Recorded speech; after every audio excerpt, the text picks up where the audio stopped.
So we've developed this tool called BrickLayouts. I'm running a local copy of it, but BrickLayouts.com would let you get access to it. I'm running local because Wi-Fi is not available.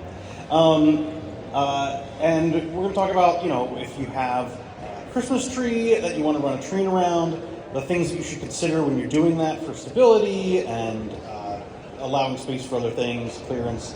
And we'll talk about some other situations if you have other things you want to run around or expand. And dealing with furniture. So first, you're going to want to get a measurement of something that you're going around. So again, I'm going to go with a Christmas tree just as a way to start off this conversation. So we measured ours, and at its widest point at the bottom, it is 22 inches across. So in BrickLayouts, we can go ahead and add a custom shape in our circle. 22 inches. I guess green is fine because it's a tree. And so once you have that measurement, and you can go ahead and put that in there, what I find is you're going to want to start and try and figure out about how big of a circle you can get around it just to start with. We have to figure out what we can do that, and then we'll branch out to whatever else we want to do. So I'm going to roughly center that. It doesn't need to be super perfect, but it just helps with the grid to sort of look at. And then you, let's see, we'll grab a straight piece of track here. And you want to sort of look at, how far across am I going to get with this track? And does your tree even fit within a grid? It likely doesn't. Tree manufacturers don't typically care about what Lego makes the size of their stuff. But you're going to look at that. You might go, okay, here is that. And we'll just throw some more there and go, all right. That has quite a lot of space around it, though. With my tree, I can actually get a bit more tight. There's more space. I do want to point out, you do likely want to keep your train and your tracks out from under the tree, especially if you have a lot of ornaments, lights. I'd also say especially if you have animals, cats. If you have a cat or young children, it's Lego. You're just going to have to get used to rebuilding it every once in a while. But I definitely would keep it out from under it. And if you have a live tree, you absolutely want to keep your track out from under it because it is probably going to, drop needles and it might drip sap, and you don't want that on your tree. Cool. Like I said, my tree is actually, and this is interesting as a coincidence that I discovered when preparing for this.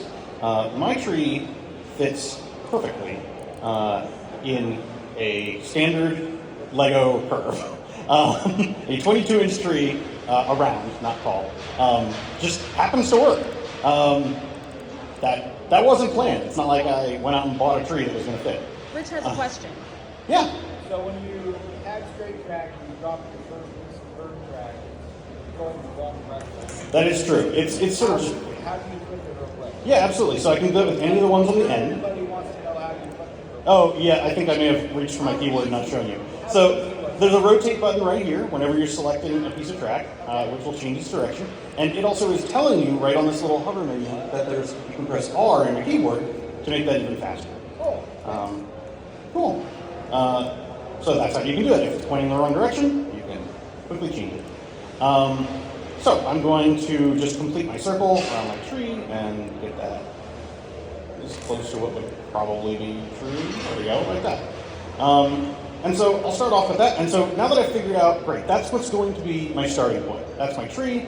That's about how the track would fit around it. Now let's fit that into the room. This is just a tree floating in the middle of nowhere.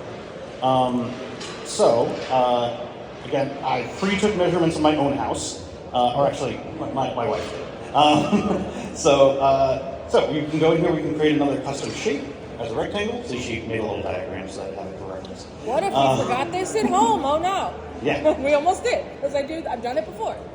All right, so our back wall is 172 inches, and walls are different thicknesses, but that's not going to matter here. I'm not punching a hole through my wall for you all. Maybe one day. All right, so I'm going to do that. Oops. I actually didn't mean to rotate that. If you have it in the wrong orientation, look, you can keep flipping it around. The other thing you can do is if you need another wall, when you're selecting one, there's a duplicate tool. You can also control D on your keyboard if you're using a computer.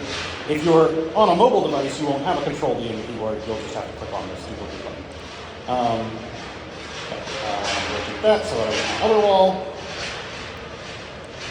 There we go. All right. Cool. So I can start trying to figure out where I'm going to put all of this, but there are a couple other things that constrain where I can put things in my room. Who knows how your room is set up?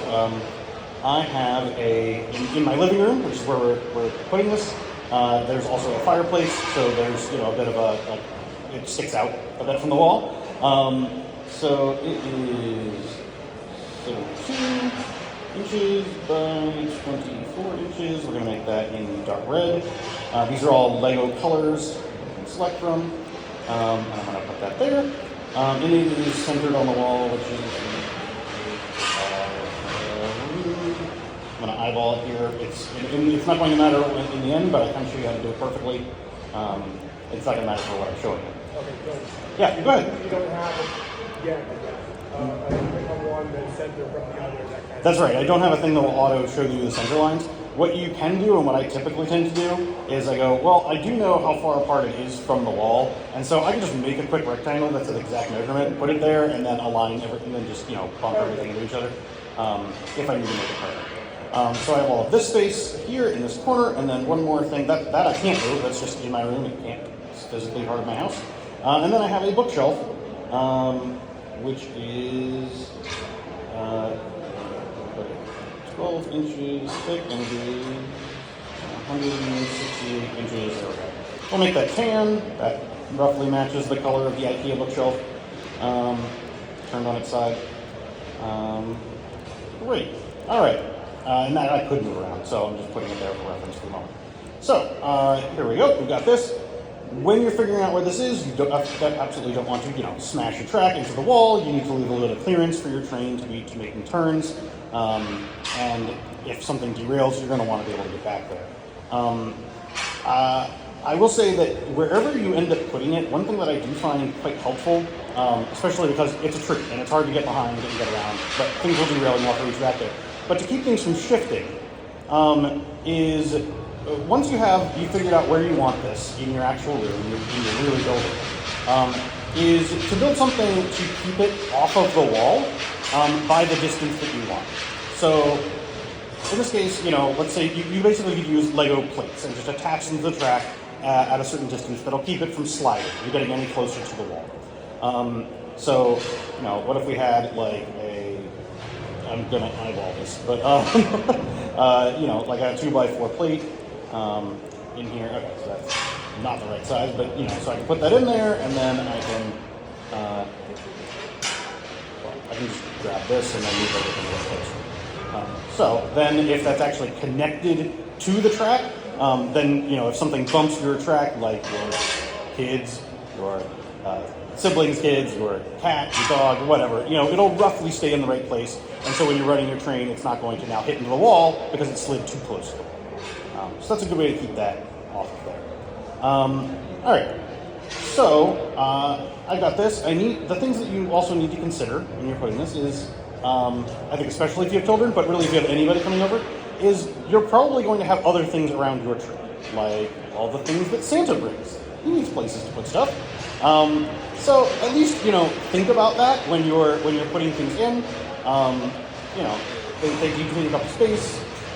So I'll make a 6x6 inch thing here, and I'll make another copy of it and rotate it. There's going to be presents that are just kind of all over the place in different colors too. Let's see. There we go.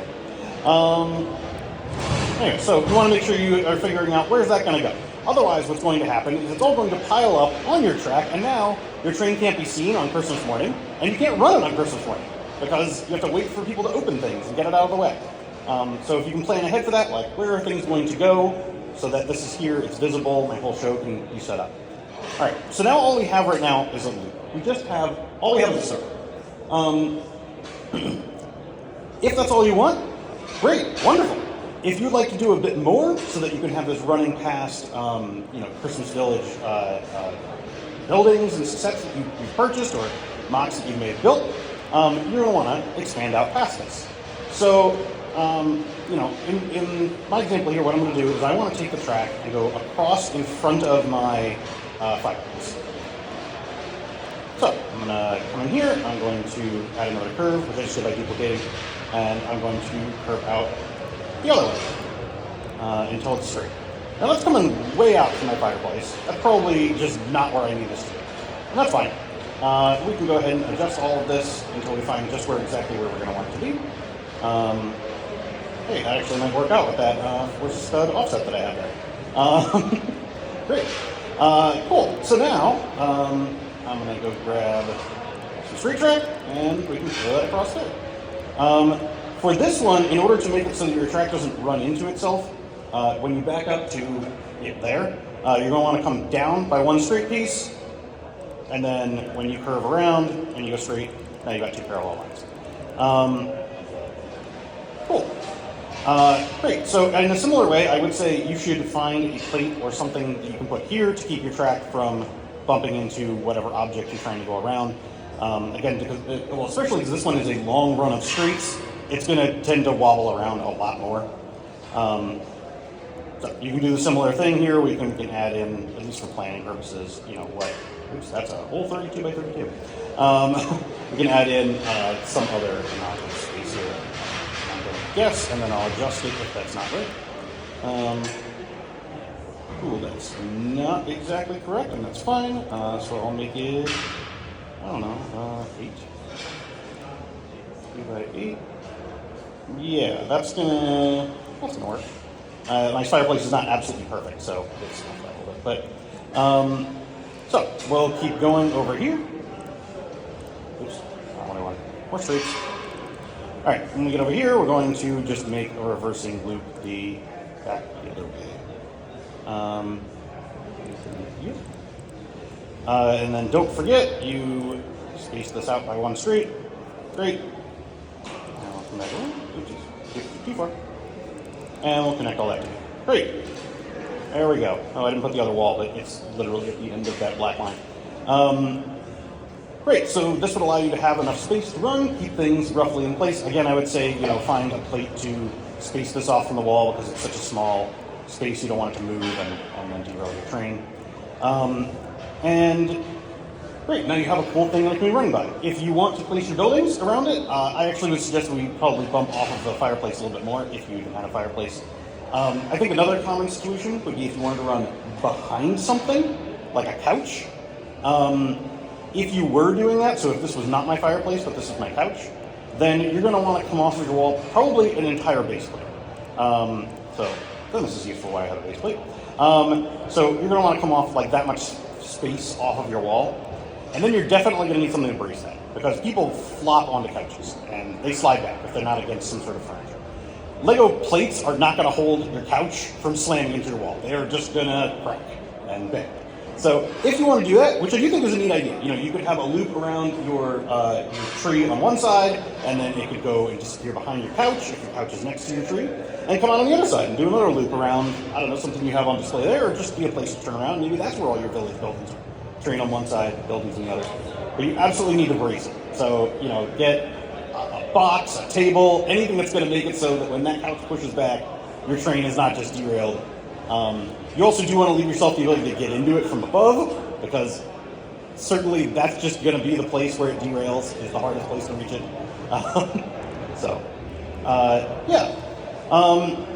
Once you find the design that's going to work for you, you might say, okay, well, how do I know how much stuff that I'm going to need? So in BrickLayouts, in this top left menu, you can go to Parts Inventory, and we're going to give you a breakdown of all of the parts that you need, in which colors. So in this case, it even includes the little shape custom base plate that I made.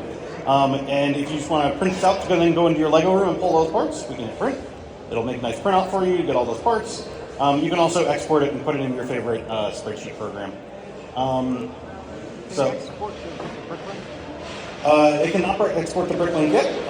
That is something you certainly want to do. I also want to make the parts inventory, maybe check BrickLane's API and try to give you some estimates and costs. So we're not there yet, but that's definitely a thing you want to do.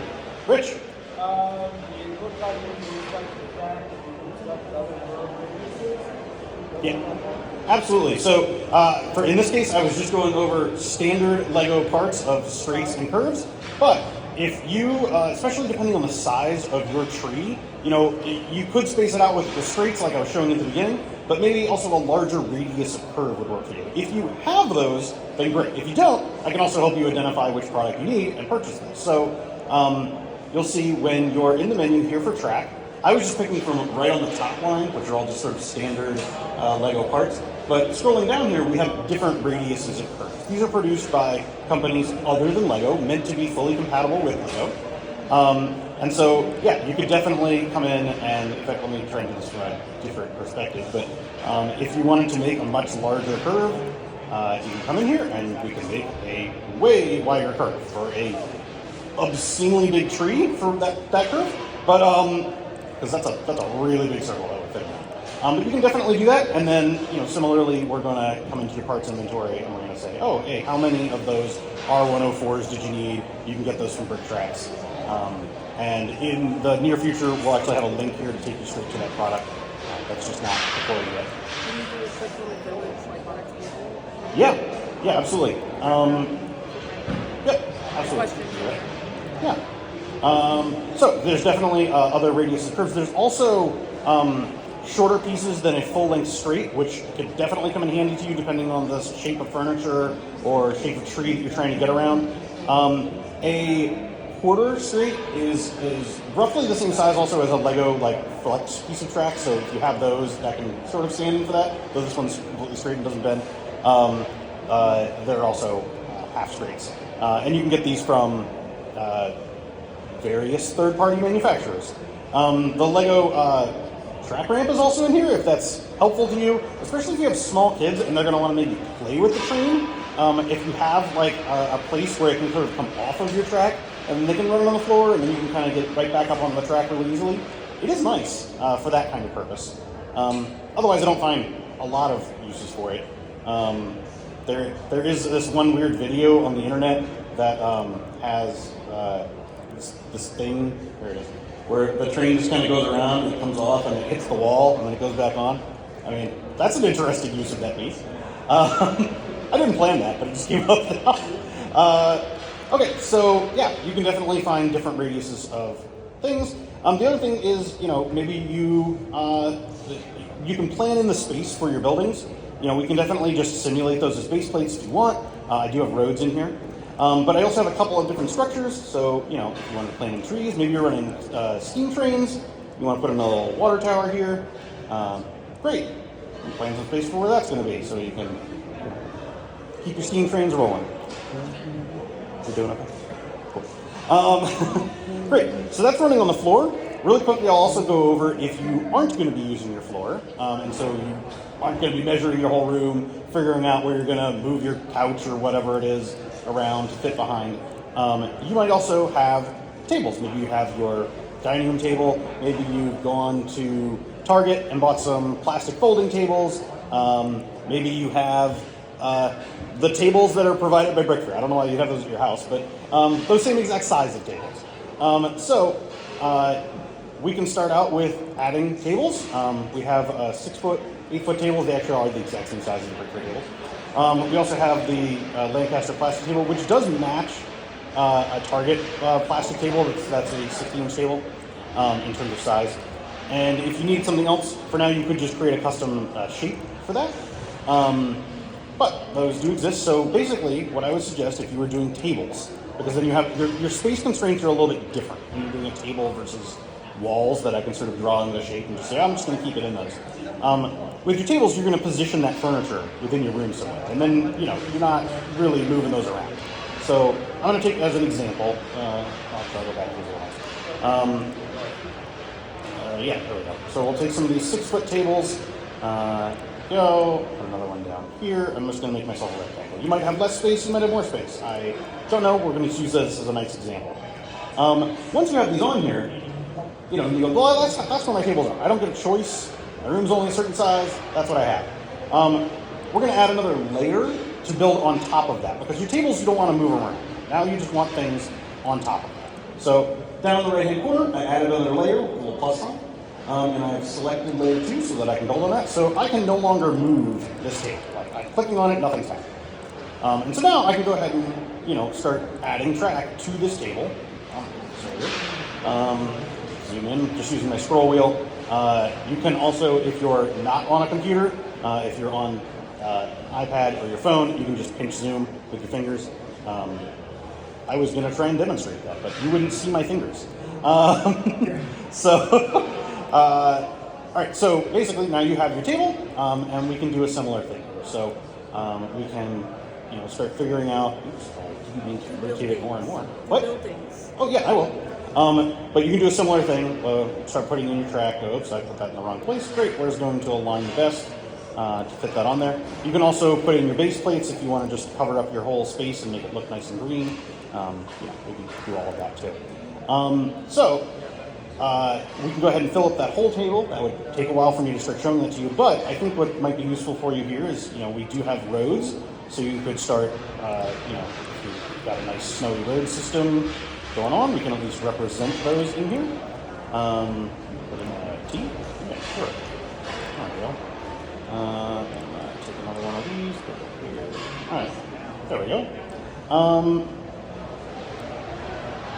I did I that correctly? Great.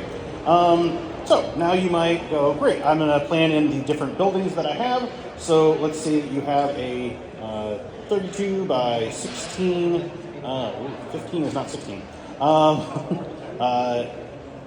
Winter Village set, we're going to make that one aqua for its roof color, sure. So we can put this in here, and you can basically be laying out and trying to figure out where they're all going to fit, and then we can add some text to it so that you remember what building this is when you're setting it up. And then you can redo this every year and go, great, I knew what fit, I can do this, I can even just rearrange them. So perhaps this is the post office. There we go. That font's going to be way too big. There we go. That makes way more sense. So there we go. And so then we've got a nice little building put there.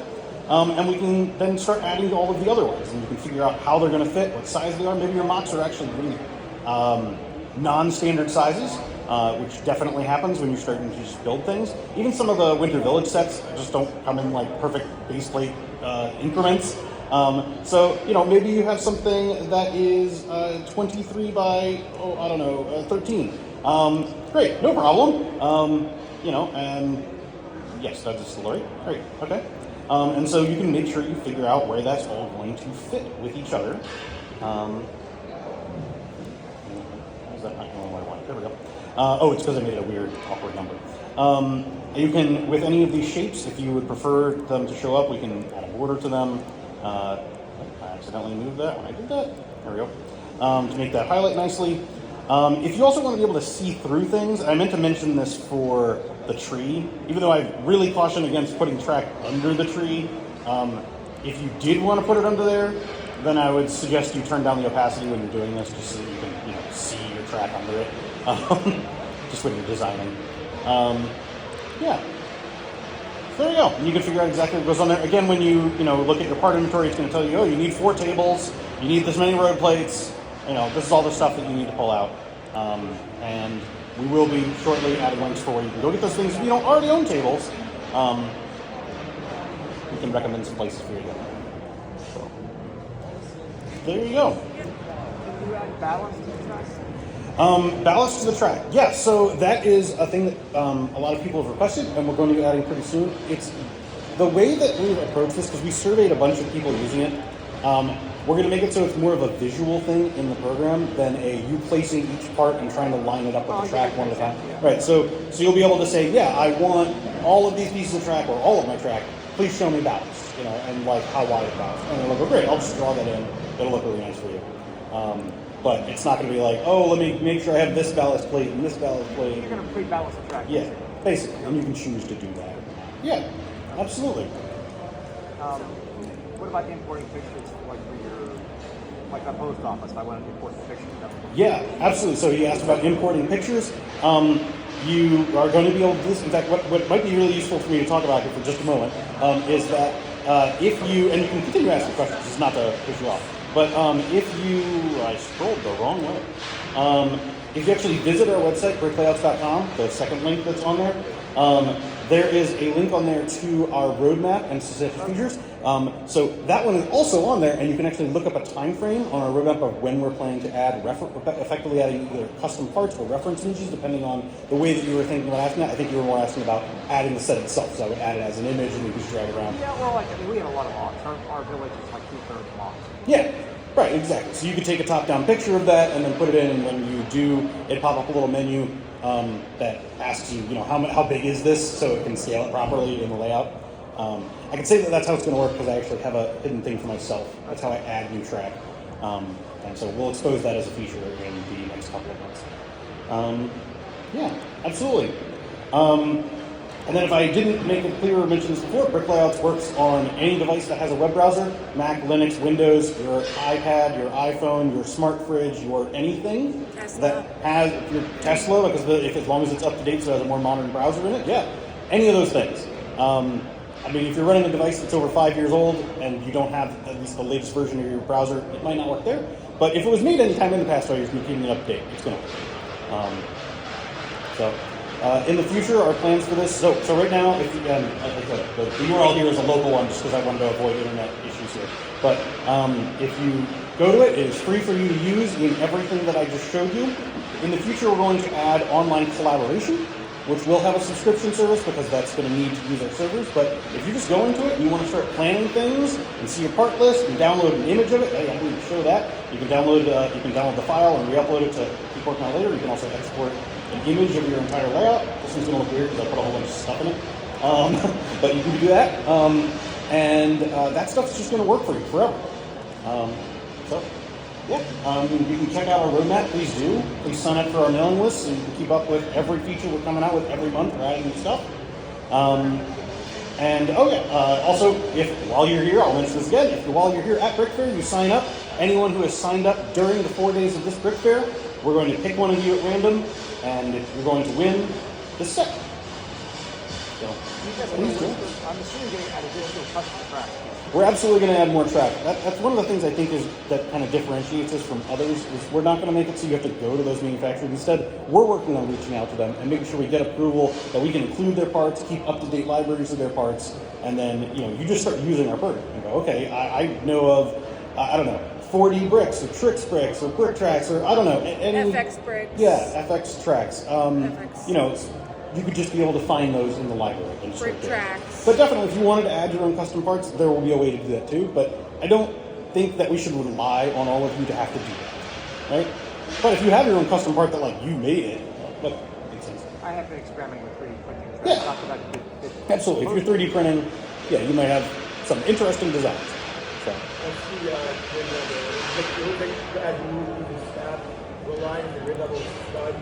Yeah, so the grid is completely customizable in the configuration, so you can decide, now it's in number of sets, yes. If you turn off the grid, it'll just let you put things anywhere you want. But basically you can decide how big you want this grid to be. Mine right now has it so each of these smaller squares, which when I look at the screen, I realize are much harder to see. Within the white lines you can fit 3 base plates across, but I could change that to be 4 base plates across or anything, or half a base plate or whatever. And then the store objects you made that are stud base and snapping and stud lines. Absolutely, yeah. So your snapping settings are there, so you just decide you're snapping to stud, to nothing, a half a stud, 2 studs, 4 studs. Yeah. Absolutely. And your settings exist either for your user, and then they're kept in your browser, so every time you come back, or workspace. Probably you're going to rename the word layout. That actually saves into the file. So if you share your file with someone else, they're going to then have those settings put in there. That way it looks the same for them as it did for you, but it won't overwrite their user settings. They're just seeing what you saw. If somebody doesn't do CSS, what's the point of different layers? I see it and I don't quite get it. Okay, so layers, I find layers useful for separating things that are physically on top of each other. So tables from the base plates and the track and the buildings to have those different things. It's also kind of useful when you're designing things to be able to hide those and go, cool, that is there and I want to keep track of it in the design. But while I'm working on the roads, the buildings, the track, maybe I just want to turn off all of that layer. I know I just turned off the Christmas tree and everything, but it also turned off the tables because I didn't purposefully put things at multiple layers during this demo. But I find it useful for that, especially let's say you're doing maybe even something that goes inside of a tunnel. Well, you put down your track, it's all at one layer, so that's going to stay there. But when the tunnel's there, you're going to build that on top. And maybe there's buildings, castles, a whole city up on a cliff. So that can be a different layer, and then you can hide it and look through it to what's below. Yeah, basically it'd be sort of like the Z-axis, or if it is useful for organization. Jessica and I are the training time coordinators at BrickFair Chantilly, and when we've used BrickLayouts for planning that, and so you would put like the labels of people's names on a separate layer from the shape of their mock, just so we can quickly turn that on and off, even though that's not a physical thing in the real world, but just quickly hide those things. So I find you can use layers in any way you want, but thinking about it in Z layer, like physical up and down, that is probably the easiest way to explain. Great. If you don't have any other questions, thank you very much for coming, everybody. And please do sign up for our list, or come check out the website and check out the app. Please use it. We'd love to get more feedback from you all. And share your Christmas layouts with us. Thank you very much for coming. Oh, if you do make a cool Christmas layout, please send it to us. I'd love to see what you all come up with.